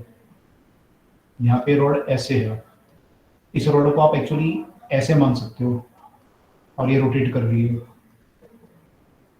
तो ये दो रॉड से मिलके बनी है, मान लो एक रॉड ये हो गई आपकी, ये मान लो ए सी है, तो ये ए बी और बी सी से मिलके बनी हुई है, ये मान सकते हैं इसको। अब जब ये घूमेगी तो ये केवल हम इसलिए मान रहे हैं ईएमएफ निकालने के लिए, है ना? इनर्शिया तो अलग अलग हो जाएगा अगर आप इनर्शिया की जरूरत पड़ी तो अगर ये रॉड घूम रही है तो किस में ईएमएफ प्रोड्यूस होगा? ए बी में होगा या बी सी में होगा या दोनों में होगा? बीसी में। बी सी में होगा, ए बी में तो होगा नहीं भाई, ए बी ऐसे यार ये घूम रही है, ईएमएफ प्रोड्यूस होगा इसमें?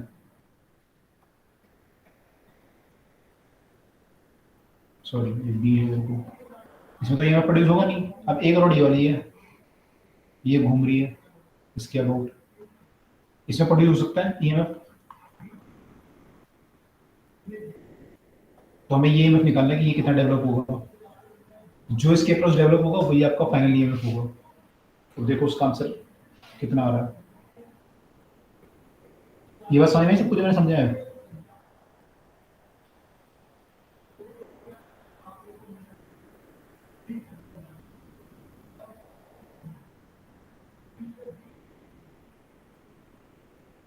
बोलोगे भी नहीं हाँ ना?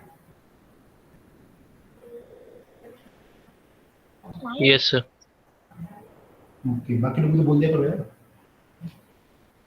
एक स्टूडेंट थी, उसको नीट की स्टूडेंट, अच्छा मेडिकल की स्टूडेंट थी, बहुत पहले की बात है, 2015 की बात होगी शायद। उसको मैंने पेपर उस बार कैंसिल हो गया था, दोबारा पेपर होता, आउट हो गया था पेपर, गलती आउट नहीं होता, पेपर में कुछ हो गया था, दूसरी बार हुआ पेपर। तो उन्होंने कहा था कि आपके मार्क्स को कैलकुलेट किए जाएंगे, जो अगर जिसने सेकंड पेपर दिया सेकंड के मार्क्स कैलकुलेट किए जाएंगे, फर्स्ट किए जाएंगे। तो उस लड़की ने सेकंड पेपर दे दिया, मैंने कहा सेकंड में देना, उसके अच्छे नंबर आ गए थे और वो कुछ कैटेगरी में भी थी, तो उसके सिलेक्शन हो जाता पहले, जिसने पहला अटेम्प्ट दिया तो सब का सिलेक्शन। तो मैंने कहा सेकंड मत देना, मैंने कहा सेकंड पेपर यूजुअली टफ आता है जब सेकंड पेपर होता है ऐसा केस में।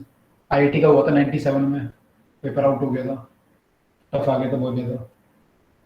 डीटीयू का भी आउट हो गया था उस साल 97 में, बहुत पहले की बात है। फिर ऐसे ही 2013-15 में नीट का हो गया था, तो टफ पेपर आते हैं यूजुअली।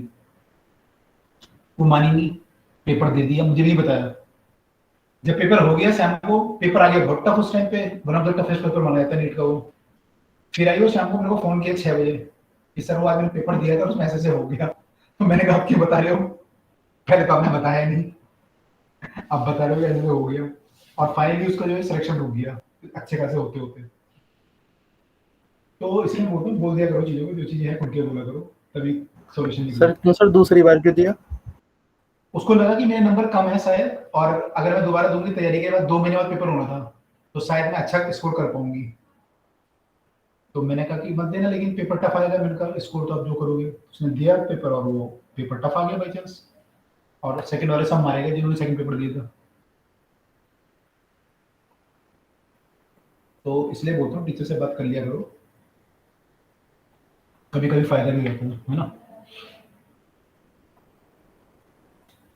ठीक है, तो बताओ ये समझ में आया सबको, नहीं आया?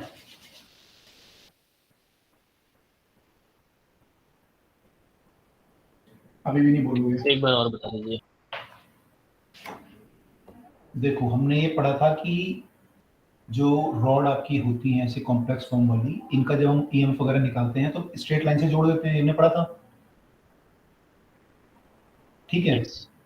अब यहाँ पे क्या हो रहा है, यहाँ पे घूम रही है ना, रोटेट कर रही है। अब यहाँ पे क्वेश्चन करोगे, मैंने क्लास में भी कराया नहीं, वो ऐसा क्वेश्चन है कि ये रिंग है सेमी सर्कुलर, शायद टेस्ट में भी आ रहा है आपके क्वेश्चन, और ये रिंग इसके अबाउट रोटेट कर रही है, तो इसका ईएमएफ बताओ कितना प्रोड्यूस होगा इन दोनों पॉइंट के अबाउट, इनवर्ट फील्ड है। तो आप क्या करोगे, इसको लेंथ मान लोगे ये एल, और फार्मूला लगा लोगे हाफ बी ओमेगा, जो आपने अभी पढ़ा था Yes. बी एल स्क्वायर वाला, जो वही तो करोगे।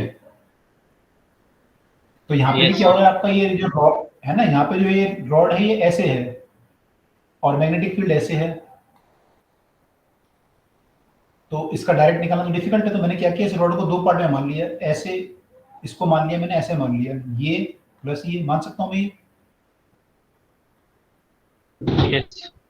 ठीक है, मान सकता हूँ ना इसको, ऐसे मान लिया, ईएफ निकालने के लिए मान सकता हूँ, है ना, तो मैंने ये मान लिया। तो ये रॉड है, तो ये घूम रही थी इसके अबाउट ओमेगा से, तो मैंने इसको घुमा दिया ओमेगा से। अब ये घूमेगी तो क्या होगा, ये वाला बी ऐसा है, तो इस वाली रॉड में ईएमएफ प्रोड्यूस होगा नहीं, क्योंकि इसकी लेंथ और मैग्नेटिक फील्ड दोनों पैरेलल है आपस में, तो ईएमएफ प्रोड्यूस होगा नहीं इस केस में। किस केस में प्रोड्यूस होगा, इस वाले केस में प्रोड्यूस होगा ईएमएफ। तो मुझे केवल इस वाली रॉड का ईएमएफ निकालना है, जो कि इस एक्सिस के अबाउट ओमेगा से घूम रही है, और मैग्नेटिक फील्ड मेरा डाउनवर्ड है। तो क्वेश्चन थोड़ा इजी हो गया अब, Yeah. है ना। तो बताओ क्या आंसर आएगा, निकालो सब लोग।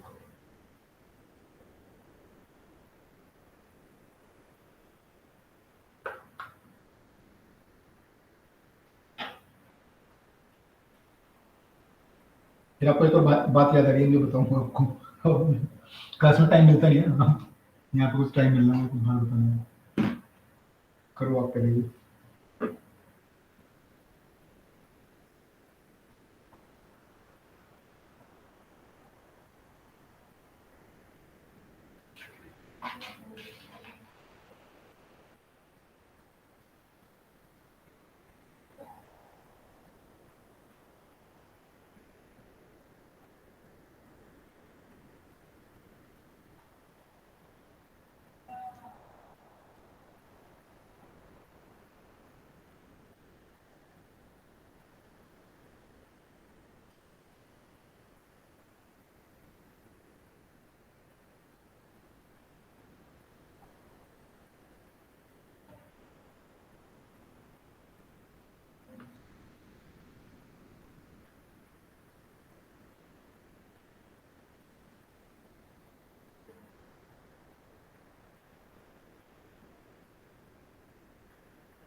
बताओ इस रॉड को ऐसे रोटेट कर रहे हो आप तो कितना आएगा, ऐसे रोटेट हो रही है ना इसके अबाउट ये ओमेगा से।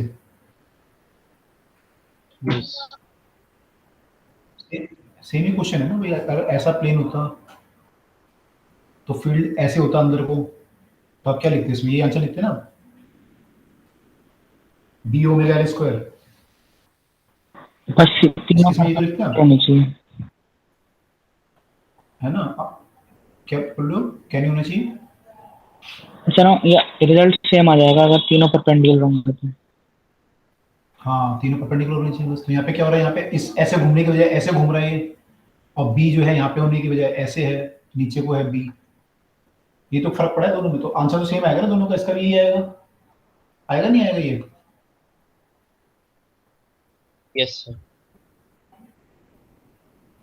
ये आंसर आएगा बस, एल की जगह क्या आ जाएगा, आपका ये चीज एल थी और ये एंगल थीटा था मेरे ख्याल से। हाँ, तो यहाँ पे एल कितना आ जाएगा?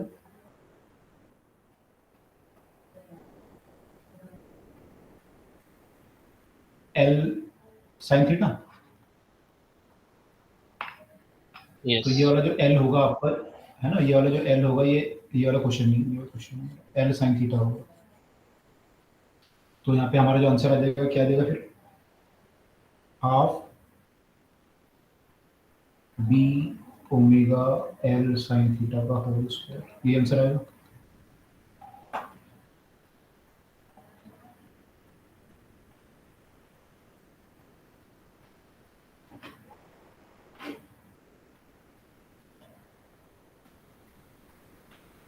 बताओ सब लोग ठीक है?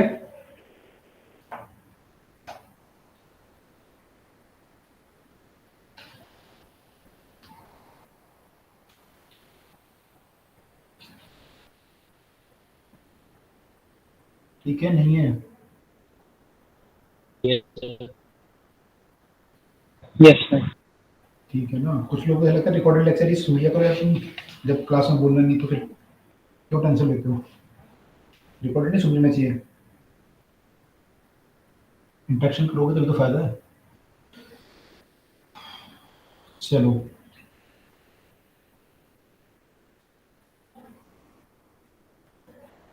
हाँ मैं आपको चलो याद आ रहा था, मुझे पेपर जब दोबारा होता है उससे क्या नुकसान होता है।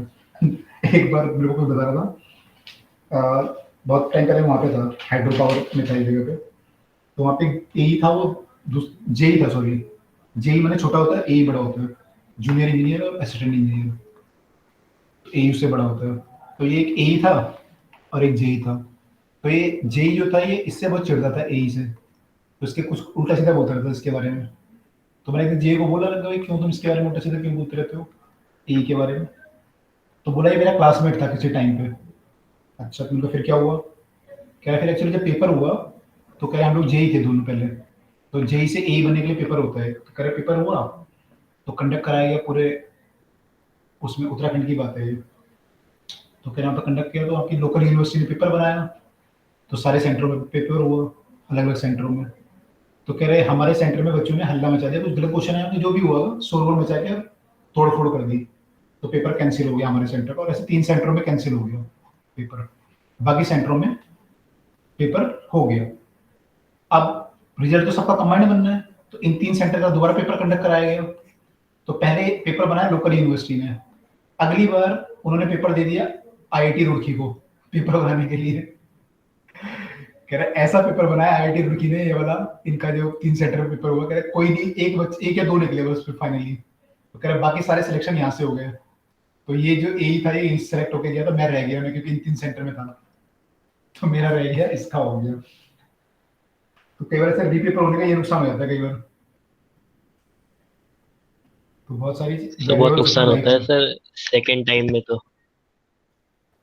कंपार्टमेंट का पेपर देखा है, डिफिकल्ट आता है यूजुअली, 12th का आप देखोगे, 10th का देखोगे तो होता है ना यस कई बार। सर।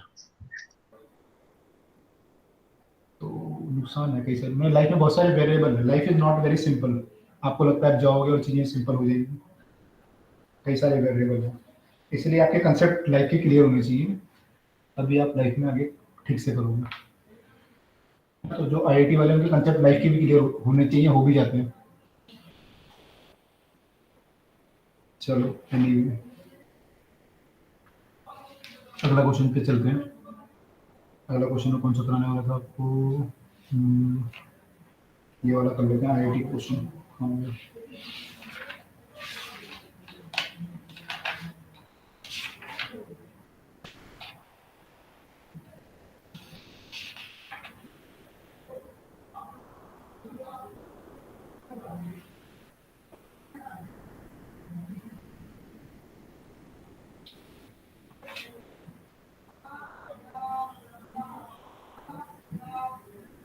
चलो एक क्वेश्चन पहले ये कर दो फिर आप उसमें। ये क्वेश्चन ये है कि मैंने आपको पहले भी पूछा था एक क्वेश्चन क्लास में भी, कि एक इक्विलेटरल ट्रायंगल है और ये मैग्नेटिक फील्ड से बाहर आ रहा है।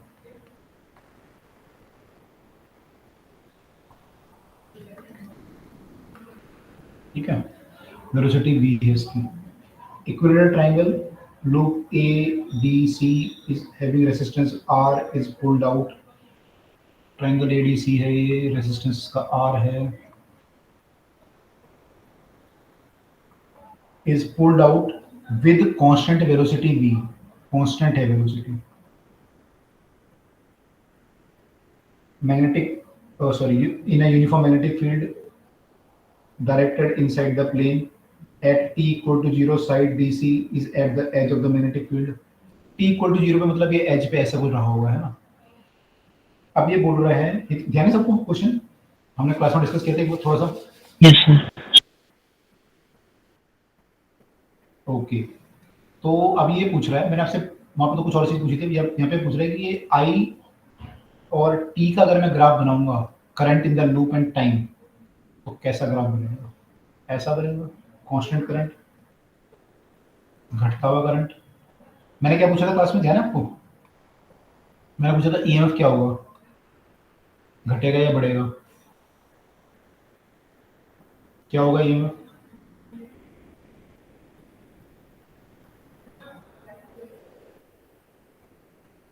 जब ये लूप नीचे आएगा तो इसमें जो ईएमएफ होगा लूप में, वो घटेगा या बढ़ेगा? बढ़ेगा। बढ़ेगा, क्यों? एरिया घट रहा है। तो उससे क्या होगा फिर?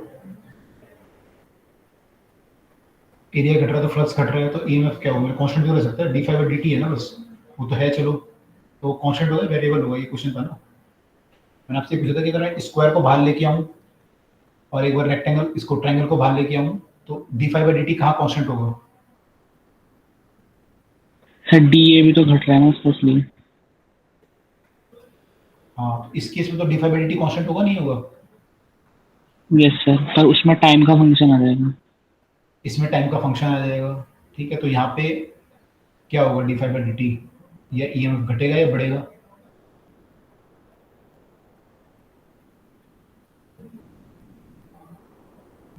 घटना चाहिए सर। घटना चाहिए, ठीक है। क्यों घटेगा? कैसे पता हमें घटेगा? सर जो फ्लक्स होता है वो बी डी ए होता है, d5 की अगर मैं बात करूं, और जो ठीक है। डी ए है वो घट रहा है, तो d5/dt जो है वो घट रहा है, तो ईएमएफ उसका उल्टा हो जाएगा। क्या घट रहा है? da/dt नेगेटिव है और एप्सिलॉन होता है -d5/dt, तो da/dt नेगेटिव है तो एप्सिलॉन पॉजिटिव हो जाएगा। नेगेटिव पॉजिटिव में मत जाओ, क्योंकि तो आप उसकी डायरेक्शन होगी ना, हमें तो मैग्नीट्यूड की बात करनी है। मैग्नीट्यूड क्या हो रहा है?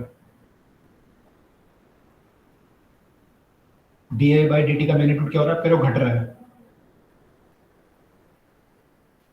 Yes sir. कैसे?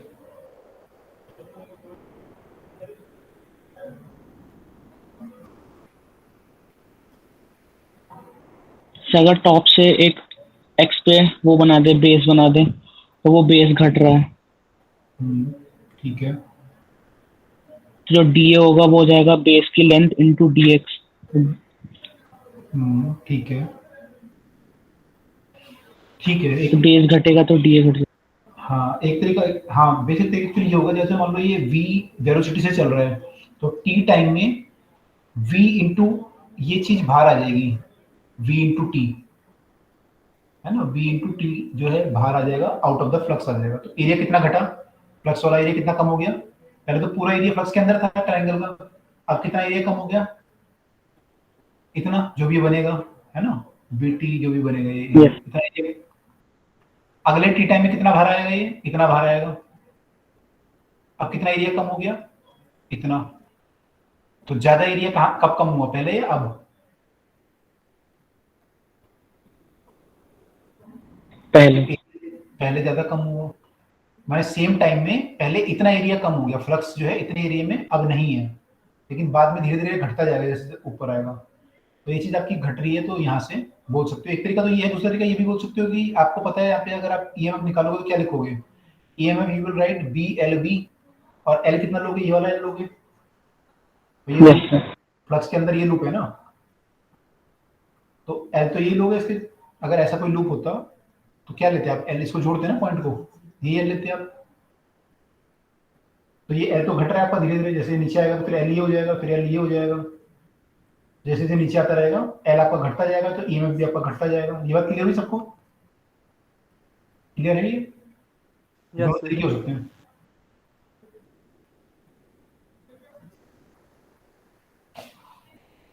ठीक है, तो यहाँ पे बाकी लोगों के लिए नहीं था। करंट पूछा, करंट कैसा होगा, घटेगा तो दो तरीके, घट तो ऐसे भी सकता है करंट, या फिर कांस्टेंट भी हो सकता है। क्या होगा, क्या कौन सा सही है?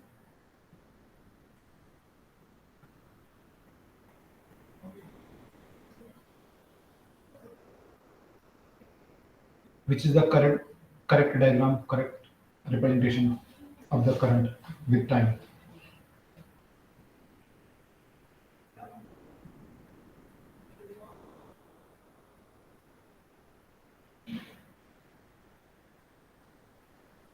Second option. Second option correct है, थर्ड क्यों नहीं है? सर लीनियर डिक्रीज आएगा। अच्छा, इसमें एक चीज और ध्यान रखना, लेकिन इसमें रेजिस्टेंस का भी देख लेना, रेजिस्टेंस घट रहा है या बढ़ रहा है। इंड्यूस करंट वर्सेस टाइम पूछा है, थोड़ा सोचो।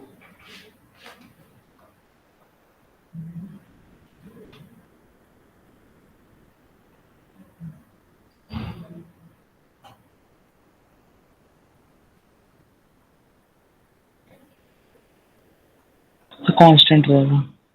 कांस्टेंट कैसे निकाल रहे हो या गैस कर रहे हो? नहीं सर, लेंथ का वो कट रहा है। कट रहा फैक्टर? अच्छा, sir R is equal to rho L by A हो जाएगा, और यहाँ से बी एल बी से भी वो कट रहा है। ठीक है, सोच लो अभी।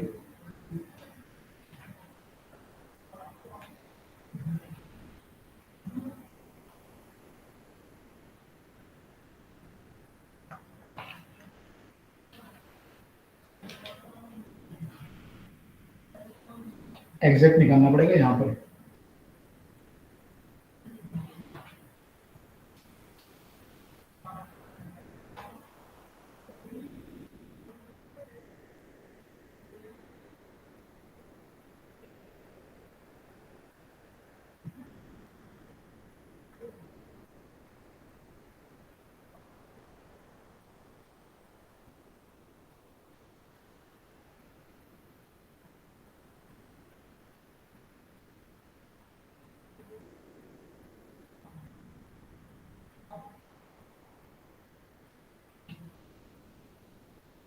ईएमएफ जो आप निकालोगे बीएलबी आएगा, है ना, ये तो पक्का है। एल निकालना आपके लिए इजी है, थोड़ा सा निकाल लोगे आप।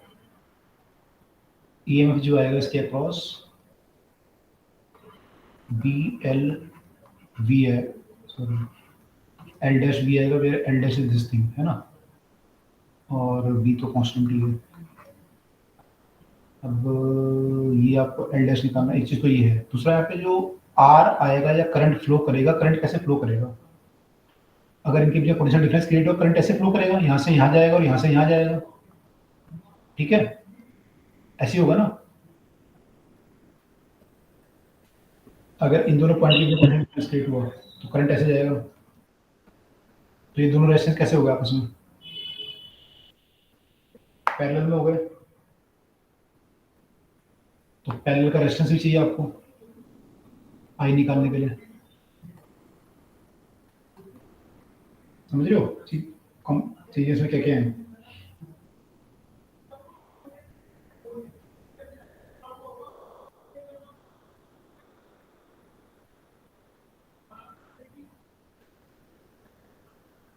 बाकी लोग ये तो समझ में आ गया सबको, बी एल डैश बी आएगा। एल डैश निकालना है मुझे, तो एल डैश निकालने के लिए ये हाइट मेरी जो होगी ये बी इंटू टी होगी।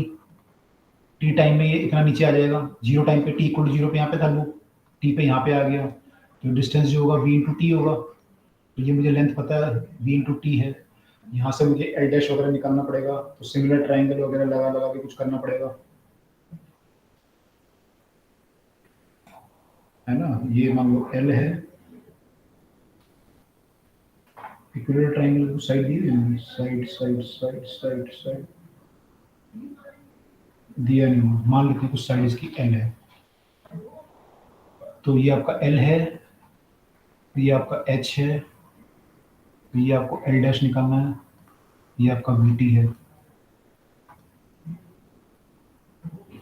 तो सिमिलर ट्रायंगल थ्योरम अगर मैं लगाऊंगा तो वी कैन राइट कि ये वाला ट्रायंगल और ये पूरा ट्रायंगल सिमिलर है, तो I can write that L dash by L का रेशो इक्वल टू ऊपर वाले का रेशो, ऊपर वाला कितना हो जाएगा मेरा एच माइनस वी टी ऊपर वाले का रेशो डिवाइड बाय टोटल का रेशो। ऐसे बनेगा मेरे ख्याल से ये सिमिलर ट्रायंगल। Yes sir. सबको आ रहा है, ध्यान नहीं आ रहा? छोटी क्लास में जो पढ़ा था हमने। Yes sir. तो एल डैश तो ये आ गया आपका, तो ये जो एल डैश यहाँ पुट करना है वो तो बन गई बात, ठीक है।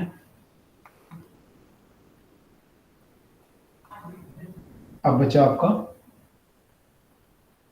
क्या नाम बोलते हैं वो, आर निकालना है, तो आर निकालना पड़ेगा आपको।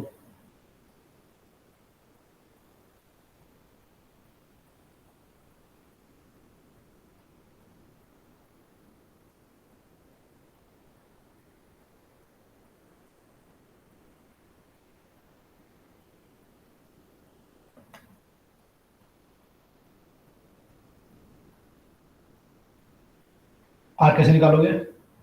ऊपर वाले का लेंथ चाहिए आपको, वहां से आर निकालना पड़ेगा। इसका पूरा रेजिस्टेंस आर दिया है ना लूप का, तो पूरा रेजिस्टेंस आर देने का मतलब है कि पूरी वायर का यानी कि 3L माना हमने लेंथ, 3L लेंथ का रेजिस्टेंस आर है।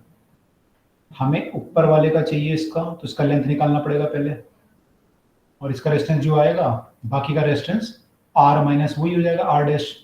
उसकी लेंथ निकाल लो बस ऊपर वाले की पहले, इतनी की लेंथ कितनी है, इतनी की लेंथ कैसे निकालोगे? वही सिमिलर ट्रायंगल वगैरह लगाना पड़ेगा फिर दोबारा। तो ऐसे करते हैं कि ये लेंथ हमारी L है पूरी, तो ये L/2 हो गया, ये L/2 हो गया यहाँ तक। हमें चाहिए क्या? हमें ये चाहिए। इसको कंपेयर कर लेते हैं, दोबारा इस ट्रायंगल को कंपेयर करते हैं। तो अगर इस ट्रायंगल को देखूं, इसकी लेंथ मान लो ये A है, तो A बाय पूरी लेंथ होगी L, बड़ा वाला ट्रायंगल की लेंथ होगी L, तो A by L should be equal to this by this by total. This is equal to how much? This is equal to h minus vt divided by पूरी height h, ये आ जाएगा। तो यहां से आपका a आ जाएगा, ये a आ गया। अब आपको पता है कि आपका जो रेसिस्टेंस है वो L वाले का रेसिस्टेंस R/3 है, L वाले का रेसिस्टेंस R/3 है, तो ये आपका रेसिस्टेंस A वाले का कितना हो जाएगा, निकालोगे यहाँ से, है ना? तो ये रेजिस्टेंस आ जाएगा आपका इससे, इन दोनों का यूज करके किसका रेजिस्टेंस आ जाएगा? ऊपर वाले का। उसके बाद फिर क्या करोगे? फिर आप नीचे वाले का रेजिस्टेंस निकालोगे। मान लो ये आर आ गया आपका रेजिस्टेंस, इसका नीचे वाले का कितना हो जाएगा? आर माइनस आर, दोनों को पैरेलल में लेंगे, नेट रेजिस्टेंस आ जाएगा, उसको यहाँ पुट कर देंगे, ईएमएफ को पुट कर देंगे, आंसर आ जाएगा। ठीक है, कर लोगे?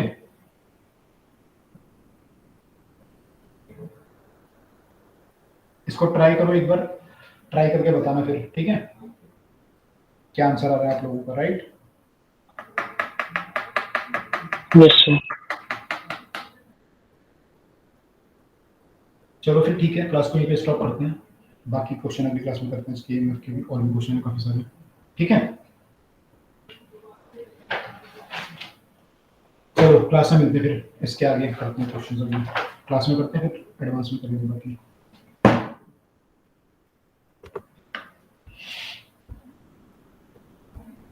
ओके चलिए क्लास को फिर एंड करते हैं, नेक्स्ट क्लास में मिलते हैं।